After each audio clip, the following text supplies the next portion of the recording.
अस्सलामुअलैकुम video family, आप देख रहे हैं Mrs Zaidi in the kitchen. कैसे हैं आप लोग? उम्मीद करती हूँ जहां भी होंगे खैरियत से होंगे। आज की वीडियो भी बहुत स्पेशल होने वाली है क्योंकि बहुत सारे कॉमन सवालात मैंने इसमें ऐड किए हैं। वो सारे सवालात जो मैं समझती हूँ हर होम शेफ को पता होना चाहिए। और इसके अलावा अगर आपको इजी रेसिपीज चाहिए अपने रेस्टोरेंट के लिए तो आप मेरा चैनल विजिट कर सकते हैं। बहुत ही ईजी न्यू खाना बनाने वालों के लिए भी बहुत सारी टिप्स है उसके अंदर, यकीन आपको पसंद आएंगी। चले जैदी साहब की तरफ चलते हैं, उनसे करते हैं कुछ आम सवालात जिसके वो देंगे खास जवाब। ये ज़रूरी है कि फूड पांडा पे 18 आइटम ही हम ऑन करें?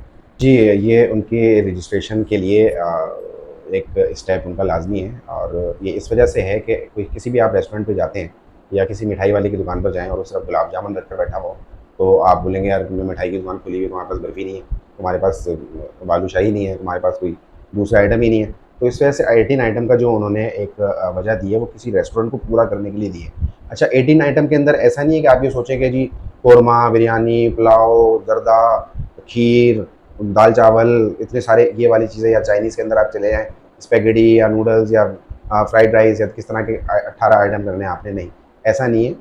18 आइटम आपने किस तरीके से करने हैं मैं आपको ये इसका भी जवाब दे देता हूँ। 18 आइटम आपने करने ज़रूर है कि अगर आपकी टाइमिंग रेस्टोरेंट की जो है उसके ऊपर डिपेंड करता है। अगर आप सुबह 10:30 बजे रेस्टोरेंट ओपन कर रहे हैं या सुबह आप 8 बजे या 7 बजे रेस्टोरेंट ओपन करते हैं या 9 बजे ओपन करते हैं, 9 बजे से लेके 12 बजे तक आपके पास नाश्ते के आइटम हो गए। इसके अंदर अंडा हो गया बॉयल, ऑमलेट हो गया 2, मतलब एक अंडा हो गया बॉयल आपके पास, एक आइटम, दूसरा आइटम हो गया ऑमलेट, तीसरा आइटम हो गया फ्राई अंडा, 3 आइटम हो गए। एक हो गया पराठा, एक हो गया लच्छे वाला पराठा, ये आपके पास 5 आइटम हो गए। नीचे कटलरी के अंदर आपके पास चम्मच मौजूद हैं, प्लेटें मौजूद हैं, ये 7 आइटम हो गए। ऐसे ही आपके पास चाय मौजूद है, 8 आइटम तो आपके सुबह नाश्ते के। लेकिन लोग सुबह के अंदर पानी भी पी रहे होते हैं, लोग कोल्ड ड्रिंक भी पी रहे होते हैं, लोग जूसेस भी पी रहे होते हैं, तो आपने 7 अप, पेप्सी, कोई जूस ऐड कर लिया, तो ये आपके पास तकरीबन 12 आइटम तो ये हो गए। फिर आपके 12 बजे के बाद शुरू हो जाता है लंच टाइम। आपने 12 बजे से ऑन कर दिया चने सिंगल, चने के साथ 2 रोटी आपने ऐड कर दी, 13 आइटम हो गए। इसी तरीके से आपके पास मौजूद है चावल, प्लेन राइस, प्लेन राइस के साथ दाल, दाल चावल एक अलग, यानी कि ये 3 तरह से आप आइटम बना सकते हैं। प्लेन फ्राइज राइस एक आइटम हो गया, दाल चावल 2 आइटम हो गए, शाही हलीम कर दें, शाही दाल कर दें, उसको तड़का लगा दें, आपकी एक ही डिश से 3 आइटम बन गए। इस तरीके से आप 18 आइटम बहुत आसानी से कर सकते हैं। और आपके पास जो, जब आप रजिस्टर्ड कर लेते हैं और आपके 18 आइटम पूरे हो जाते हैं, रजिस्टर्ड होने के बाद किसी दिन आपके पास कोई चीज़ कम है तो उसमें ऐसा कोई मसला नहीं होगा। लेकिन कम से कम आपके रेस्टोरेंट पे अच्छे खाने मौजूद हों, नाश्ता पूरा मौजूद हो, खाना पूरा मौजूद हो, तो आपके पास ऑर्डर्स भी बढ़ेंगे और आपका रेस्टोरेंट बहुत अच्छी तरीके से रन करेगा। अच्छा, दूसरा सवाल है, क्या ज़रूरी है फूड पांडा पे 8 घंटे ओपन रहें? अगर उनके पास किसी के पास 4 घंटे का टाइम है या 3 घंटे का टाइम है, तो क्या 2 से 3 घंटे या 4 घंटे इस तरह रेस्टोरेंट ओपन कर सकते हैं? जी देखिए, रेस्टोरेंट ओपनिंग टाइमिंग जो है वो कस्टमर्स के लिए है। 8 घंटे अगर आप रेस्टोरेंट ओपन नहीं करते या आप कोई जॉब अगर कर रहे होते हैं तो वो फुल टाइम जॉब 8 घंटे की कहलाती है, जिसके अंदर आपको 1 घंटा जाने में लगता है, आधा घंटा वापस आने में लगता है, तो टोटल हो जाते हैं आपके 10 घंटे। तो 8 घंटा कम से कम दिन के अंदर 8 घंटा आपको रेस्टोरेंट ओपन करना ज़रूरी है। किसी दिन अगर आपको कोई काम है तो आप 4 घंटे के लिए भी ओपन कर सकते हैं। संडे वाले दिन आप शाम में ओपन कर सकते हैं। आपके अगर हम जैसे सुबह में ओपन करते हैं रेस्टोरेंट 12 बजे या 12:30 बजे हमारा रेस्टोरेंट ओपन होता है और रात 11 बजे 11:30 बजे क्लोज़ होता है, तो 12 घंटे से ज़्यादा हम एक दिन के अंदर रेस्टोरेंट को ओपन करते हैं। अब अगर फूड पांडा वाले मुझसे ये वाली बात करते हैं कि जी आपने डेली 8 घंटे आना है, तो या मंथ के अंदर अगर मैं 8 घंटे को कैलकुलेट करूँ तो जो आवर्स बनते हैं मैं उससे ज़्यादा आवर्स 15 दिन के अंदर पूरे कर लेता हूँ।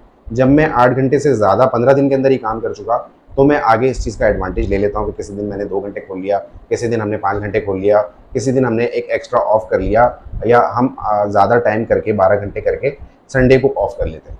तो संडे वाले दिन अक्सर हम अनअवेलेबल होते हैं। इसी वजह से होते हैं क्योंकि हमने पूरा हफ्ता 6 दिन 12 घंटे 13 घंटे फूड पांडा को दिए होते हैं। तो 8 घंटे आप लाजमी खोलें और स्ट्रेटजी जो मैंने आपको बताई आप इस तरह से करके आगे कम आवर्स में भी रेस्टोरेंट को ओपन कर सकते हैं। जी। नेक्स्ट सवाल है कि फॉर्म फिल करके जमा करवा दिया लेकिन फूड पांडा का कोई रिप्लाई नहीं आया। 1 महीने हो गए, किसी ने कहा है कि 2 महीने हो गए, किसी ने कहा है कि 1 हफ्ता हो गया। तो इसके बारे में क्या कहना चाहेंगे आप? देखें, जब आप अप्लाई करते हैं फूड पांडा के ऊपर तो थोड़ा सा टाइम लगता है। वो लग रहा होता है कि ऑलरेडी एक लिस्ट उनके पास गई भी होती है, होम शेफ्स ने अप्लाई किया हुआ होता है और वो लोगों को आहिस्ता आहिस्ता फैसिलिटेट कर रहे होते हैं।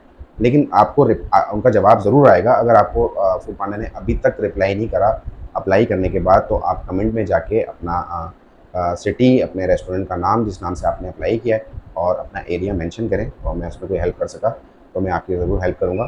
और अभी रिसेंटली इस तरह से हुआ कि हमको रजिस्टर्ड हुए थे फूड पांडा के ऊपर 1 साल हो, और 1 साल के बाद दोबारा हमारे पास फूड पांडा के नुमाइंदे ने हमें बोला कि आपने अप्लाई करा था और आप ये सारे काम करें। तो इससे मुझे ये लगा कि उन्होंने दोबारा से जो ऐप्स, जो भी लोगों ने उनके पास अप्लाई किया था फूड पांडा होम शेफ के लिए, उन्होंने सारे निकाले और सब लोगों को उन्होंने जवाब देना शुरू कर दिया। तो आपके पास जवाब आ जाएगा, थोड़ा इंतज़ार करें। नहीं आए तो मुझे कमेंट के अंदर जो मैंने डिटेल्स आपको कही है वो बताएं, तो जो हेल्प कर सका हम आपकी हेल्प करेंगे इंशाल्लाह, और आपको जवाब भी आएगा और आप फूड पांडा के ऊपर रजिस्टर्ड भी होंगे।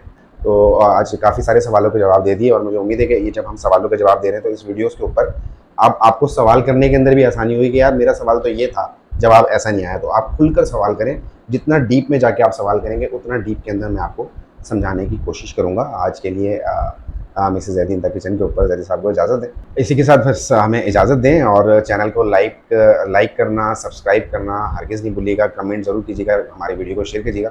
इंस्टाग्राम के ऊपर भी हमें फॉलो करें। आज के लिए इजाज़त, अल्लाह हाफ़िज़। इंशाल्लाह आपसे मिलते हैं इसी प्लेटफॉर्म पर, जैसे यहाँ पर एक नई और जबरदस्ती वीडियो के साथ। जब तक के लिए अल्लाह हाफिज।